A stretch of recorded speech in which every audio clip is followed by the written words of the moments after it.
ನಮಸ್ಕಾರ, first tube ನ ಮತ್ತೊಂದು ವಿಡಿಯೋಗೆ ಸ್ವಾಗತ. ಸ್ನೇಹಿತರೆ, ಒಂದು ದೇಶದ ಗಡಿ ಅಂದ್ರೆ ಅದು ಕೇವಲ ಒಂದು ಮಣ್ಣಿನ ಗೆರೆಯಲ್ಲ, ಅದೊಂದು ದೇಶದ ಸಾರ್ವಭೌಮತ್ವದ, ಭದ್ರತೆಯ ಮತ್ತು ಅಸ್ಮಿತೆಯ ಅತಿ ದೊಡ್ಡ ಸಂಕೇತ. ನಮ್ಮ ಭಾರತದ ಗಡಿಯಲ್ಲಿ ಇಷ್ಟು ವರ್ಷಗಳ ಕಾಲ ಕಣ್ಣಿಗೆ ಕಾಣದಂತೆ ಒಂದು ಕರಾಳ ಷಡ್ಯಂತ್ರ ನಡೀತಾ ಇತ್ತು. ಪಾಕಿಸ್ತಾನ ಮತ್ತು ಬಾಂಗ್ಲಾದೇಶದ ಗಡಿಯುದ್ದಕ್ಕೂ ಇರುವಂತಹ ನಿರ್ಜನ ಪ್ರದೇಶದಲ್ಲಿ ಏಕಾಏಕಿ ಸಾವಿರಾರು ಅಕ್ರಮ ಕಟ್ಟಡಗಳು ತಲೆ ಎತ್ತಿದ್ವು. ಈ ಕಟ್ಟಡಗಳ ಒಳಗೆ ಅಕ್ರಮ ನುಸುಳುಕೋರರು, ಉಗ್ರರು ಮತ್ತು ಸ್ಮಗ್ಲಿಂಗ್ ಮಾಡುವ ಕಳ್ಳರು ರಾಜಾರೋಷವಾಗಿ ಅಡಕೊಳ್ತಾ ಇದ್ರು. ನಮ್ಮ ಭದ್ರತಾ ಪಡೆಗಳಿಗೆ ಈ ಅಕ್ರಮ ಕಟ್ಟಡಗಳೇ ಅತಿ ದೊಡ್ಡ ತಲೆನೋವಾಗಿ ಪರಿಣಮಿಸಿದ್ವು. ಆದ್ರೆ ಈ ಕಳ್ಳಾಟಗಳಿಗೆಲ್ಲ ಈಗ ಅಂತಿಮ ಎಂಡ್ ಕಾರ್ಡ್ ಬೀಳುವ ಸಮಯ ಬಂದಿದೆ. ಹೌದು, ಭಾರತದ ಆಂತರಿಕ ಭದ್ರತೆಯ ಉಕ್ಕಿನ ಮನುಷ್ಯ ಕೇಂದ್ರ ಗೃಹ ಸಚಿವ ಅಮಿತ್ ಶಾ ಅವರು ಇದೀಗ ಇಡೀ ದೇಶವೇ ದಂಗಾಗುವಂತಹ ಒಂದು ಭಾರಿ ದೊಡ್ಡ ಐತಿಹಾಸಿಕ ಮತ್ತು ಕ್ರಾಂತಿಕಾರಿ ಆದೇಶವನ್ನು ಹೊರಡಿಸಿದ್ದಾರೆ. ಭಾರತದ ಅಂತಾರಾಷ್ಟ್ರೀಯ ಗಡಿಯಿಂದ ಬರೋಬ್ಬರಿ 15 ಕಿಲೋಮೀಟರ್ ವ್ಯಾಪ್ತಿಯೊಳಗೆ ಇರುವಂತಹ ಪ್ರತಿಯೊಂದು ಅಕ್ರಮ ಕಟ್ಟಡವನ್ನ ಮುಲಾಜಿಲ್ಲದೆ ಕಂಪ್ಲೀಟ್ ಆಗಿ ಧ್ವಂಸ ಮಾಡುವಂತೆ ಖಡಕ್ ಆದೇಶವನ್ನು ಹೊರಡಿಸಿದ್ದಾರೆ. ಅಷ್ಟಕ್ಕೂ ಗಡಿಯಂತಹ ಅತಿ ಸೂಕ್ಷ್ಮ ಪ್ರದೇಶದಲ್ಲಿ ಇಷ್ಟೊಂದು ಅಕ್ರಮ ಕಟ್ಟಡಗಳು ನಿರ್ಮಾಣವಾಗಿದ್ದರ ಹಿಂದಿನ ಆ ಅಸಲಿ ಮಾಸ್ಟರ್ ಮೈಂಡ್ ಯಾರು? ಈ ಕಟ್ಟಡಗಳ 4 ಗೋಡೆಯ ಒಳಗೆ ನಡೀತಾ ಇದ್ದ ಆಂಟಿ ಇಂಡಿಯಾ ಆಕ್ಟಿವಿಟೀಸ್ ಎಂಥದ್ದು? ಅಮಿತ್ ಶಾ ಅವರು ಜಾರಿಗೆ ತರ್ತಾ ಇರುವ ಆ 360 ಡಿಗ್ರಿ ಸೆಕ್ಯೂರಿಟಿ ಗ್ರಿಡ್ ಪ್ಲಾನ್ ನ ಅಸಲಿ ಗುಟ್ಟೇನು? ನಕಲಿ ಗುರುತಿನ ಚೀಟಿಗಳು ಮತ್ತು ಟೆರರ್ ಫಂಡಿಂಗ್ ಮಾಡುವಂತಹ ಖಾತೆಗಳ ಮೇಲೆ ಕೇಂದ್ರ ಏಜೆನ್ಸಿಗಳು ಶುರು ಮಾಡಿರುವಂತಹ ಭಾರಿ ದೊಡ್ಡ ಮೆಗಾ ಆಪರೇಷನ್ ಹೇಗೆ ನಡೀತಾ ಇದೆ?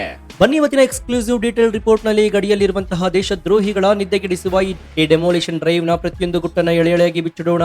ರಾಷ್ಟ್ರೀಯ ಭದ್ರತೆಗೆ ಸಂಬಂಧಿಸಿದ ಈ ಸ್ಫೋಟಕ ಮಾಹಿತಿನ ಪ್ರತಿಯೊಬ್ಬ ಭಾರತೀಯನು ತಿಳಿದುಕೊಳ್ಳಬೇಕು. ಹೀಗಾಗಿ ವಿಡಿಯೋವನ್ನ ಎಲ್ಲೂ ಸ್ಕಿಪ್ ಮಾಡದೆ ಕೊನೆವರೆಗೂ ನೋಡಿ. ಸೊ ವಿಡಿಯೋವನ್ನ ಶುರು ಮಾಡೋಣ. ಆದರೆ ಅದಕ್ಕೂ ಮುನ್ನ ಗಡಿ ಭಾಗದಲ್ಲಿರುವಂತಹ ಅಕ್ರಮ ಕಟ್ಟಡಗಳನ್ನ ನೆಲಸಮ ಮಾಡಲು ಆದೇಶ ಕೊಟ್ಟಿರುವ ಅಮಿತ್ ಶಾ ಅವರ ನಿರ್ಧಾರ ಸರಿ ಅಂತ ಅನ್ಸಿದ್ರೆ ಎಸ್ ಅಂತ ಕಮೆಂಟ್ ಮಾಡಿ ಹಾಗೂ ವಿಡಿಯೋಗೆ ಲೈಕ್ ಕೊಡಿ.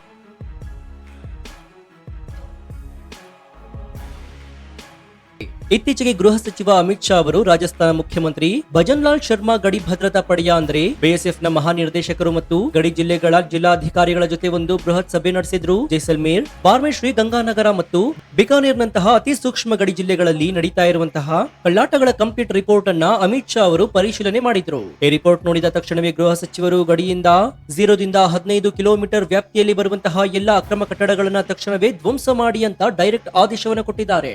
ಇದು ಭಾರತ ಭದ್ರತಾ ವ್ಯವಸ್ಥೆಯಲ್ಲಿ ಒಂದು ಭಾರಿ ದೊಡ್ಡ ಭೂಕಂಪವನ್ನೇ ಸೃಷ್ಟಿ ಮಾಡಿದೆ. ನಿಮ್ಮ ತಲೆಯಲ್ಲಿ ಒಂದು ಪ್ರಶ್ನೆ ಮೂಡಬಹುದು, ಗಡಿಯಿಂದ 15 ಕಿಲೋಮೀಟರ್ ಒಳಗೆ ಇರುವಂತಹ ಕಟ್ಟಡಗಳನ್ನೇ ಯಾಕೆ ಟಾರ್ಗೆಟ್ ಮಾಡಲಾಗ್ತಾ ಇದೆ ಅಂತ. ಸ್ನೇಹಿತರೆ, ಭಾರತ ಪಾಕಿಸ್ತಾನ ಮತ್ತು ಭಾರತ ಬಾಂಗ್ಲಾ ಗಡಿಯನ್ನ ದಾಟಿ ಬರುವಂತಹ ಉಗ್ರರು ಮತ್ತು ಅಕ್ರಮ ನುಸುಳುಕೋರರಿಗೆ ಓಡಾಡಲು ಒಂದು ಸೇಫ್ ಹೌಸ್ ನ ಅವಶ್ಯಕತೆ ಇರುತ್ತೆ. ಗಡಿ ದಾಟಿ ಒಳಗೆ ಬಂದ ತಕ್ಷಣ ಅವರು ಡೈರೆಕ್ಟ್ ಆಗಿ ನಗರ ಕಡೆಗೆ ಹೋಗಲು ಸಾಧ್ಯವಿಲ್ಲ. ಹೀಗಾಗಿ ಅವರು ಗಡಿಯಿಂದ ಕೇವಲ 5-6 ಕಿಲೋಮೀಟರ್ ದೂರದಲ್ಲಿರುವಂತಹ ನಿರ್ಜನ ಪ್ರದೇಶಗಳಲ್ಲಿ ಕೆಲವು ಅಕ್ರಮ ಕಟ್ಟಡಗಳನ್ನ, ಮಸೀದಿಗಳನ್ನ ಅಥವಾ ಗುಡಿಸಲುಗಳನ್ನ ನಿರ್ಮಾಣ ಮಾಡಿರ್ತಾರೆ. ಆ ಕಟ್ಟಡಗಳೇ ಇವರಿಗೆ ಟ್ರಾನ್ಸಿಟ್ ಕ್ಯಾಂಪ್ ಗಳಾಗಿ ಕೆಲಸ ಮಾಡುತ್ತವೆ. ಇಲ್ಲಿಯೇ ಅಡಗಿ ಕುಳಿತು ನಕಲಿ ದಾಖಲೆಗಳನ್ನ ಸೃಷ್ಟಿ ಮಾಡಿ ನಂತರ ಅವರು ದೇಶದ ಒಳಗೆ ನುಗ್ತಾರೆ. ಈ ಸೇಫ್ ಹೌಸ್ ಗಳನ್ನೇ ಈಗ ಕಂಪ್ಲೀಟ್ ಆಗಿ ಒಡಿಸ್ ಮಾಡಲು ಅಮಿತ್ ಶಾ ಅವರು ಬುಲ್ಡೋಸರ್ ಆಪರೇಷನ್ ಗೆ ಗ್ರೀನ್ ಸಿಗ್ನಲ್ ಅನ್ನು ಕೊಟ್ಟಿದ್ದಾರೆ.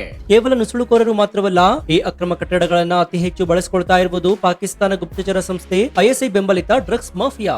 ಪಾಕಿಸ್ತಾನದಿಂದ ಡ್ರೋನ್ ಗಳ ಮೂಲಕ ಬರುವಂತಹ ಹೆರಾಯಿನ್ ಡ್ರಗ್ಸ್, ಕಳ್ಳನೋಟುಗಳು, ಅಕ್ರಮ ಶಸ್ತ್ರಾಸ್ತ್ರಗಳನ್ನ ತಂದು ಬಚ್ಚಿಡಲು ಇದೇ ಅಕ್ರಮ ಕಟ್ಟಡಗಳನ್ನ ಗೋಡೌನ್ ಗಳಾಗಿ ಬಳಸಲಾಗ್ತಾ ಇದೆ. ಗಡಿ ಭದ್ರತಾ ಪಡೆಯ ಕಣ್ಣಿಗೆ ಮಣ್ಣೆರಚಿ ರಾತ್ರೋರಾತ್ರಿ ಸ್ಮಗ್ಲಿಂಗ್ ನಡೀತಾ ಇತ್ತು. ಈಗ ಗೃಹ ಸಚಿವಾಲಯ ಒಂದು ಸ್ಪಷ್ಟವಾದ ಝೀರೋ ಟಾಲರೆನ್ಸ್ ನೀತಿಯನ್ನ ಪ್ರಕಟಿಸಿದೆ. ಅಂತಾರಾಷ್ಟ್ರೀಯ ಗಡಿಯ ಬಳಿ ಯಾವುದೇ ಅನುಮತಿ ಇಲ್ಲದೆ ಕಟ್ಟಿರುವಂತಹ ಪ್ರತಿಯೊಂದು ಇಟ್ಟಿಗೆಯನ್ನು ಕೂಡ ಮಣ್ಣು ಪಾಲು ಮಾಡಲೇಬೇಕು ಎನ್ನುವಂತಹ ಖಡಕ್ ವಾರ್ನಿಂಗ್ ಅನ್ನ ಅಧಿಕಾರಿಗಳಿಗೆ ಕೊಟ್ಟಿದ್ದಾರೆ. ಎಷ್ಟು ವರ್ಷ ಗಡಿ ಭಾಗದ ಭದ್ರತೆ ಅಂದ್ರೆ ಅದು ಕೇವಲ ಬಿಎಸ್ಎಫ್ ಯೋಧರ ಜವಾಬ್ದಾರಿ ಎನ್ನುವ ಮನೋಭಾವವಿತ್ತು. ಆದ್ರೆ ಅಮಿತ್ ಶಾ ಅವರು ಈ ಹಳೆಯ ಸಿಸ್ಟಮ್ ಅನ್ನ ಕಂಪ್ಲೀಟ್ ಆಗಿ ಬದಲಾಯಿಸಿದ್ದಾರೆ. ಈಗ ಗಡಿ ಜಿಲ್ಲೆಯಲ್ಲಿ ಜಿಲ್ಲಾಧಿಕಾರಿಗಳಿಗೆ ಅಂದ್ರೆ ಡಿಸಿಗಳಿಗೆ ಮತ್ತು ಪೊಲೀಸ್ ವರಿಷ್ಠಾಧಿಕಾರಿಗಳಿಗೆ ಭಾರಿ ದೊಡ್ಡ ಜವಾಬ್ದಾರಿಯನ್ನ ನೀಡಲಾಗಿದೆ. ಗಡಿ ಭಾಗದಲ್ಲಿರುವಂತಹ ಪ್ರತಿಯೊಂದು ಬ್ಯಾಂಕ್ ವ್ಯವಹಾರದ ಮೇಲೂ ಹದ್ದಿನ ಕಣ್ಣಿಡಬೇಕು. ದೊಡ್ಡ ದೊಡ್ಡ ಬಿಸಿನೆಸ್ ಮಾಡ್ತಾ ಇರುವವರ ಫಂಡಿಂಗ್ ಸೋರ್ಸ್ ಎಲ್ಲಿಂದ ಬರ್ತಾ ಇದೆ ಎನ್ನುವುದನ್ನ ಇಂಚಿಂಚಾಗಿ ಪರಿಶೀಲನೆ ಮಾಡಬೇಕು ಎನ್ನುವ ಅಧಿಕಾರವನ್ನ ಡಿಸಿಗಳಿಗೆ ನೀಡಲಾಗಿದೆ. ಇದು ಕೇವಲ ಫಿಸಿಕಲ್ ಭದ್ರತೆಯಲ್ಲ, ಬದಲಾಗಿ ಇದೊಂದು ಕಂಪ್ಲೀಟ್ ಫೈನಾನ್ಷಿಯಲ್ ಕ್ರಾಕ್ ಡೌನ್ ಆಗಿದೆ. ಈ ಗಡಿ ಭಾಗದಲ್ಲಿ ಉಗ್ರಗಾಮಿಗಳಿಗೆ ಮತ್ತು ಸ್ಮಗ್ಲರ್ಗಳಿಗೆ ಹಣ ಪೂರೈಕೆ ಮಾಡಲು ಕೆಲವು ಕರಾಳ ಜಾಲಗಳು ಆಕ್ಟಿವ್ ಆಗಿದ್ವು. ಇದಕ್ಕಾಗಿ ಅವರು ಮ್ಯೂಲ್ ಅಕೌಂಟ್ ಗಳನ್ನ ಅಂದ್ರೆ ಬಾಡಿಗೆ ಬ್ಯಾಂಕ್ ಖಾತೆಗಳನ್ನ ಮತ್ತು ಕೇವಲ ಕಾಗದದ ಮೇಲಿನ ಶೆಲ್ ಕಂಪನಿಗಳನ್ನ ಬಳಸಿಕೊಳ್ತಾ ಇದ್ರು. ಈಗ ಕೇಂದ್ರ ಹಣಕಾಸು ಇಲಾಖೆ ಮತ್ತು ರಾಜ್ಯ ಪೊಲೀಸರ ಜಂಟಿ ಕಾರ್ಯಾಚರಣೆಯ ಮೂಲಕ ಇಂತಹ ನೂರಾರು ಅನುಮಾನಾಸ್ಪದ ಬ್ಯಾಂಕ್ ಖಾತೆಗಳನ್ನ ಸೀಸ್ ಮಾಡಲಾಗ್ತಾ ಇದೆ. ಟೆರರ್ ಫಂಡಿಂಗ್ ಮಾಡುವ ನೆಟ್ವರ್ಕ್ ನ ಬೆನ್ನೆಲುಬನ್ನ ಕಂಪ್ಲೀಟ್ ಆಗಿ ಮುರಿಯುವ ಕೆಲಸ ಯುದ್ಧೋಪಾದಿಯಲ್ಲಿ ಸಾಗ್ತಾ ಇದೆ. ದುಡ್ಡಿಲ್ಲದೆ ಆ ಸ್ಮಗ್ಲರ್ಗಳು ಈಗ ಉಸಿರುಗಟ್ಟುವ ಪರಿಸ್ಥಿತಿಗೆ ತಲುಪಿದ್ದಾರೆ. ಬಾಂಗ್ಲಾದೇಶ ಮತ್ತು ಪಾಕಿಸ್ತಾನದಿಂದ ಬರುವಂತಹ ಅಕ್ರಮ ವಲಸಿಗರು ಭಾರತದೊಳಗೆ ಬಂದ ತಕ್ಷಣ ಮಾಡುವ ಮೊದಲ ಕೆಲಸ ಅಂದ್ರೆ ನಕಲಿ ಗುರುತಿನ ಚೀಟಿಯನ್ನ ಮಾಡಿಸಿಕೊಳ್ಳುವುದು. ಗಡಿ ಭಾಗದಲ್ಲಿರುವಂತಹ ಕೆಲವು ಭ್ರಷ್ಟ ಅಧಿಕಾರಿಗಳ ಸಹಾಯದಿಂದ ಇವರು ಸುಲಭವಾಗಿ ಭಾರತದ ದಾಖಲೆಯನ್ನು ಪಡೆದುಕೊಳ್ತಾ ಇದ್ದಾರೆ. ಆದ್ರೆ ಈಗ ಅಮಿತ್ ಶಾ ಅವರ ಆದೇಶದ ಮೇರೆಗೆ ಈ ನಕಲಿ ದಾಖಲೆಗಳನ್ನ ಸೃಷ್ಟಿ ಮಾಡುವ ಜಾಲದ ಮೇಲೆ ಭಾರಿ ದೊಡ್ಡ ಸರ್ಜಿಕಲ್ ಸ್ಟ್ರೈಕ್ ಶುರುವಾಗಿದೆ. ಯಾರು ಇಂತಹ ನಕಲಿ ದಾಖಲೆಯನ್ನ ಮಾಡ್ತಾ ಇದ್ದಾರೋ ಅವರ ಮೇಲೆ ಡೈರೆಕ್ಟ್ ಆಗಿ ದೇಶದ್ರೋಹದ ಕೇಸ್ ಹಾಕುವ ಕಟ್ಟುನಿಟ್ಟಿನ ನಿಯಮಗಳನ್ನ ಜಾರಿಗೆ ತರಲಾಗಿದೆ. ಇದು ಅಕ್ರಮ ವಲಸಿಗರ ಎದೆಯಲ್ಲಿ ಅಕ್ಷರಶಃ ನಡಕವನ್ನ ಹುಟ್ಟಿಸಿದೆ. ಈ ಎಲ್ಲ ಕಳ್ಳಾಟವನ್ನ ತಡೆಯಲು ಅಮಿತ್ ಶಾ ಅವರು ಗಡಿಯಲ್ಲಿ ಒಂದು ಹೊಸ ಕಾನ್ಸೆಪ್ಟ್ ಅನ್ನು ಜಾರಿಗೆ ತರ್ತಾ ಇದ್ದಾರೆ. ಅದೇ 360 ಡಿಗ್ರಿ ಸೆಕ್ಯೂರಿಟಿ ಗ್ರೇಡ್. ಇದರ ಅರ್ಥ ಗಡಿಯ ರಕ್ಷಣೆ ಕೇವಲ ಬಿಎಸ್ಎಫ್ ನ ಕೆಲಸ ಮಾತ್ರವಲ್ಲ, ಅಲ್ಲಿನ ಸ್ಥಳೀಯ ನಾಗರಿಕರು, ರಾಜ್ಯ ಸರ್ಕಾರದ ಆಡಳಿತ ಯಂತ್ರ, ಕೇಂದ್ರದ ಗುಪ್ತಚರ ಇಲಾಖೆಗಳು, ಆದಾಯ ತೆರಿಗೆ ಇಲಾಖೆ ಅಂದ್ರೆ ಸಿಬಿಡಿಟಿ ಮತ್ತು ನಾರ್ಕೋಟಿಕ್ಸ್ ಕಂಟ್ರೋಲ್ ಬ್ಯೂರೋ ಎನ್ಸಿಬಿ ಎಲ್ಲವೂ ಕೂಡ ಒಂದೇ ಟೀಮ್ ಆಗಿ ಕೆಲಸ ಮಾಡಬೇಕು. ಪ್ರತಿಯೊಬ್ಬರ ನಡುವೆ ಕಂಪ್ಲೀಟ್ ಆಗಿ ಕೋಆರ್ಡಿನೇಟ್ ಇರಬೇಕು.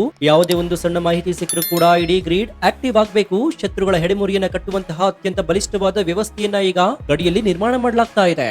ಕೇವಲ ಕಠಿಣ ಕ್ರಮಗಳನ್ನ ಮಾತ್ರವಲ್ಲದೆ ಗಡಿ ಭಾಗದ ಜನರನ್ನ ವಿಶ್ವಾಸಕ್ಕೆ ತೆಗೆದುಕೊಳ್ಳಲು ಮೋದಿ ಸರ್ಕಾರ ವೈಬ್ರೆಂಟ್ ವಿಲೇಜ್ ಪ್ರೋಗ್ರಾಮ್ ಅನ್ನ ಜಾರಿಗೆ ತಂದಿದೆ. ಇಷ್ಟು ವರ್ಷ ಗಡಿ ಭಾಗದಲ್ಲಿ ಹಳ್ಳಿಗಳಿಗೆ ರಸ್ತೆ ಇರಲಿಲ್ಲ, ಕರೆಂಟ್ ಇರಲಿಲ್ಲ. ಆದ್ರೆ ಈಗ ಕೇಂದ್ರ ಸರ್ಕಾರ ಸಾವಿರಾರು ಕೋಟಿ ರೂಪಾಯಿ ಸುರಿದು ಈ ಹಳ್ಳಿಗಳಿಗೆ ಬ್ರಾಡ್ಬ್ಯಾಂಡ್ ಇಂಟರ್ನೆಟ್, ಅತ್ಯುತ್ತಮ ರಸ್ತೆಗಳು ಮತ್ತು ಆಸ್ಪತ್ರೆಗಳನ್ನು ನಿರ್ಮಿಸ್ತಾ ಇದೆ. ಕೇಂದ್ರ ಸರ್ಕಾರದ 100% ಯೋಜನೆಗಳು ಗಡಿ ಹಳ್ಳಿಗಳಿಗೆ ತಲುಪಲೇಬೇಕು ಎಂದು ಅಮಿತ್ ಶಾ ಅವರು ಡೆಡ್ ಲೈನ್ ಅನ್ನು ಕೊಟ್ಟಿದ್ದಾರೆ. ಗಡಿ ಭಾಗದ ಜನರೇ ನಮ್ಮ ದೇಶದ ಮೊದಲ ಕಾವಲುಗಾರರು ಎನ್ನುವಂತಹ ಸಿದ್ಧಾಂತ ಈಗ ಗ್ರೌಂಡ್ ಲೆವೆಲ್ ನಲ್ಲಿ ಇಂಪ್ಲಿಮೆಂಟ್ ಆಗ್ತಾ ಇದೆ. ಇದರಿಂದಾಗಿ ಸ್ಥಳೀಯರು ಸ್ಮಗ್ಲಿಂಗ್ ಮಾಫಿಯಾದ ಬಲೆಗೆ ಬೀಳದೆ ದೇಶಭಕ್ತರ ಪಡೆಯಾಗಿ ಕೆಲಸವನ್ನ ಮಾಡ್ತಾರೆ. ಇನ್ನು ಗಡಿ ಭಾಗದಲ್ಲಿ ಕೇವಲ ಫಿಸಿಕಲ್ ಕ್ರೈಮ್ಗಳು ಮಾತ್ರವಲ್ಲದೆ ಆನ್ಲೈನ್ ಸೈಬರ್ ಕ್ರೈಮ್ಗಳು ಕೂಡ ಮಿತಿಮೀರಿದ್ವು. ಶತ್ರು ದೇಶದ ಹ್ಯಾಕರ್ಗಳು ಮುಗ್ಧ ಜನರಿಗೆ ವಂಚನೆ ಮಾಡ್ತಾ ಇದ್ರು. ಇದನ್ನು ತಡೆಯಲು ಗೃಹ ಸಚಿವಾಲಯ ರಾಷ್ಟ್ರೀಯ ಸೈಬರ್ ಕ್ರೈಮ್ ಸಹಾಯವಾಣಿಯಾದ 1930 ನಂಬರ್ ಅನ್ನ ಗಡಿ ಭಾಗದಲ್ಲಿ ಅತಿ ಹೆಚ್ಚು ಪ್ರಮೋಟ್ ಮಾಡುವಂತೆ ಆದೇಶಿಸಿದೆ. ಯಾರಿಗೆ ಆನ್ಲೈನ್ ಮೋಸವಾದರೂ ಕೂಡ ತಕ್ಷಣವೇ ಈ ನಂಬರ್ಗೆ ಕರೆ ಮಾಡಿದ್ರೆ ಅವರಿಗೆ ಕಳೆದುಕೊಂಡ ಹಣವನ್ನ ತಕ್ಷಣವೇ ಬ್ಲಾಕ್ ಮಾಡಿ ವಾಪಸ್ ತರಿಸಿಕೊಡುವಂತಹ ಹೈಟೆಕ್ ಸಿಸ್ಟಮ್ ಗಳನ್ನ ಜಾರಿಗೆ ತರಲಾಗಿದೆ. ಏನು ಸ್ನೇಹಿತರೆ, ಗಡಿ ಭಾಗದಲ್ಲಿ ನಡೀತಾ ಇರುವಂತಹ ಅತಿ ದೊಡ್ಡ ಕಣ್ಣಿಗೆ ಕಾಣದ ಅಪಾಯ ಅಂದ್ರೆ ಅದು ಡೆಮೋಗ್ರಫಿ ಬದಲಾವಣೆ, ಅಂದ್ರೆ ಜನಸಂಖ್ಯಾ ಆಕ್ರಮಣ. ಅಕ್ರಮ ವಲಸಿಗರು ಬಂದು ಸೇರಿಕೊಂಡಂತೆಲ್ಲ ಗಡಿ ಭಾಗದ ಮೂಲ ನಿವಾಸಿಗಳು ತಮ್ಮ ಊರು ಬಿಟ್ಟು ವಲಸೆ ಹೋಗುವ ಪರಿಸ್ಥಿತಿ ಇತ್ತು. ಇದರಿಂದಾಗಿ ಶತ್ರುಗಳಿಗೆ ಬೆಂಬಲ ಕೊಡುವಂತಹ ಒಂದು ಬೃಹತ್ ಬಫರ್ ಝೋನ್ ಸೃಷ್ಟಿಯಾಗಿತ್ತು. ಆದ್ರೆ ಈಗ 15 ಕಿಲೋಮೀಟರ್ ವ್ಯಾಪ್ತಿಯಲ್ಲಿ ಅಕ್ರಮ ಕಟ್ಟಡಗಳನ್ನ ಧ್ವಂಸ ಮಾಡ್ತಾ ಇರೋದ್ರಿಂದ ಈ ಕರಾಳ ಷಡ್ಯಂತ್ರಕ್ಕೆ ಶಾಶ್ವತವಾಗಿ ಬ್ರೇಕ್ ಬೀಳುತ್ತೆ. ಯಾರು ಅಕ್ರಮವಾಗಿ ಒಳಗೆ ನುಗ್ಗಿ ಬರ್ತಾರೋ ಅವರಿಗೆ ತಲೆ ಮರೆಸಿಕೊಳ್ಳಲು ಒಂದು ಸಣ್ಣ ಗುಡಿಸಲು ಕೂಡ ಸಿಗದಂತೆ ಮಾಡುವ ಭಾರಿ ದೊಡ್ಡ ಮಾಸ್ಟರ್ ಪ್ಲಾನ್ ಇದಾಗಿದೆ. ಅಮಿತ್ ಶಾ ಅವರು ಕೇವಲ ಮೀಟಿಂಗ್ ಮಾಡಿ ಆದೇಶ ಕೊಟ್ಟು ಸುಮ್ಮನಾಗುವ ನಾಯಕರಲ್ಲ. ಅವರು ಅಧಿಕಾರಿಗಳಿಗೆ ಒಂದು ಖಡಕ್ ಡೆಡ್ ಲೈನ್ ಅನ್ನ ಕೂಡ ಕೊಟ್ಟಿದ್ದಾರೆ. ಇಂದಿನಿಂದ ಕೇವಲ 1-2 ತಿಂಗಳ ಒಳಗಾಗಿ ಇಡೀ ಗಡಿ ಭಾಗದಲ್ಲಿ ಆಗಿರುವಂತಹ ಬದಲಾವಣೆಗಳ ಕಂಪ್ಲೀಟ್ ರಿಪೋರ್ಟ್ ತಮಗೆ ಬೇಕು ಎಂದು ಹೇಳಿದ್ದಾರೆ. ರಿಸಲ್ಟ್ ಓರಿಯೆಂಟೆಡ್ ಆಕ್ಷನ್ ಆಗ್ಲೇಬೇಕು, ಇಲ್ದಿದ್ರೆ ಅಧಿಕಾರಿಗಳ ನೇರ ಹೊಣೆಗಾರಿಕೆ ಆಗಬೇಕು ಅಂತ ವಾರ್ನಿಂಗ್ ಅನ್ನು ಕೊಡಲಾಗಿದೆ. ಇದರಿಂದಾಗಿ ಜಿಲ್ಲಾಡಳಿತಗಳು ಈಗ ಕಂಪ್ಲೀಟ್ ಆಗಿ ಅಲರ್ಟ್ ಆಗಿದ್ದು ಹಗಲು ರಾತ್ರಿ ನಿದ್ದೆ ಬಿಟ್ಟು ಬಾರ್ಡರ್ ಮ್ಯಾನೇಜ್ಮೆಂಟ್ ಕೆಲಸದಲ್ಲಿ ತೊಡಗಿದ್ದಾರೆ. ಮುಂಬರುವ ದಿನಗಳಲ್ಲಿ ರಾಜಸ್ಥಾನ, ಪಂಜಾಬ್ ಮತ್ತು ಪಶ್ಚಿಮ ಬಂಗಾಳದ ಗಡಿಯುದ್ದಕ್ಕೂ ಕೂಡ ಭಾರಿ ದೊಡ್ಡ ಮಟ್ಟದಲ್ಲಿ ಬುಲ್ಡೋಸರ್ ಆಪರೇಷನ್ಗಳು ನಡೆಯುವುದು 100% ಗ್ಯಾರಂಟಿ ಆಗಿದೆ. ಯಾವ ಅಕ್ರಮ ಕಟ್ಟಡಗಳು ಒಳಗೆ ಮಾಫಿಯಾಗಳು ಅಡಗಿದ್ದಾವೋ ಆ ಕಟ್ಟಡಗಳನ್ನ ಈಗ ಮಣ್ಣು ಪಾಳು ಮಾಡಲಾಗ್ತಾ ಇವೆ. ಡ್ರೋನ್ಗಳ ಮೂಲಕ ಮ್ಯಾಪಿಂಗ್ ಮಾಡಿ ಪ್ರತಿಯೊಂದು ಅಕ್ರಮ ಶೆಡ್ ಗಳನ್ನ ಗುರುತಿಸುವ ಕೆಲಸ ಈಗಾಗಲೇ ಶುರುವಾಗಿದೆ. ದೇಶದ ಭದ್ರತೆಯ ಎದುರು ಬೇರೆ ಯಾವ ನಿಯಮವೂ ದೊಡ್ಡದಿಲ್ಲ ಎನ್ನುವುದನ್ನ ನವ ಭಾರತದ ಆಡಳಿತ ಯಂತ್ರ ಇಡೀ ಜಗತ್ತಿಗೆ ಸ್ಪಷ್ಟವಾಗಿ ತೋರಿಸಿಕೊಡ್ತಾ ಇದೆ. ಒಟ್ಟಾರೆಯಾಗಿ ಹೇಳೋದಾದ್ರೆ ಸ್ನೇಹಿತರೆ, ಗಡಿಯಿಂದ 15 ಕಿಲೋಮೀಟರ್ ವ್ಯಾಪ್ತಿಯಲ್ಲಿರುವಂತಹ ಅಕ್ರಮ ಕಟ್ಟಡವನ್ನ ಧ್ವಂಸ ಮಾಡಲು ಅಮಿತ್ ಶಾ ಅವರು ನೀಡಿರುವಂತಹ ಈ ಆದೇಶ ಭಾರತದ ಆಂತರಿಕ ಭದ್ರತೆಯ ಇತಿಹಾಸದಲ್ಲಿ ಒಂದು ಸುವರ್ಣಾಕ್ಷರದಲ್ಲಿ ಬರೆದಿಡುವಂತಹ ಘಟನೆ. ಗಡಿಯನ್ನ ಸೀಲ್ ಮಾಡ್ತಾ ಇರೋದ್ರಿಂದ ಡ್ರಗ್ಸ್ ಮಾಫಿಯಾ, ಉಗ್ರಗಾಮಿಗಳು ಮತ್ತು ಅಕ್ರಮ ನುಸುಳುಕೋರರಿಗೆ ಶಾಶ್ವತವಾಗಿ ಬ್ರೇಕ್ ಬೀಳಲಿದೆ. ನಮ್ಮ ಗಡಿಗಳು ಮತ್ತೆ ಸುರಕ್ಷಿತವಾಗಿ ದೇಶದ ರಕ್ಷಣಾ ಕೋಟೆಯಾಗಿ ಬದಲಾಗಲು ಈ ಮಾಸ್ಟರ್ ಸ್ಟ್ರೋಕ್ ಅತಿ ದೊಡ್ಡ ಕಾರಣವಾಗುತ್ತೆ. ಸೊ ನಿಮ್ಗೆ ಏನನ್ಸುತ್ತೆ? ದೇಶದ ಆಂತರಿಕ ಭದ್ರತೆಯ ದೃಷ್ಟಿಯಿಂದ ಗಡಿಯ 15 ಕಿಲೋಮೀಟರ್ ವ್ಯಾಪ್ತಿಯಲ್ಲಿರುವ ಎಲ್ಲಾ ಅಕ್ರಮ ಕಟ್ಟಡಗಳನ್ನ ಮುಲಾಜಿಲ್ಲದೆ ಬುಲ್ಡೋಸರ್ ಮೂಲಕ ಧ್ವಂಸ ಮಾಡಬೇಕು ಎನ್ನುವ ಅಮಿತ್ ಶಾ ಅವರ ಆದೇಶ 100% ಸರಿ ಅಂತ ನಿಮ್ಗನ್ಸುತ್ತಾ?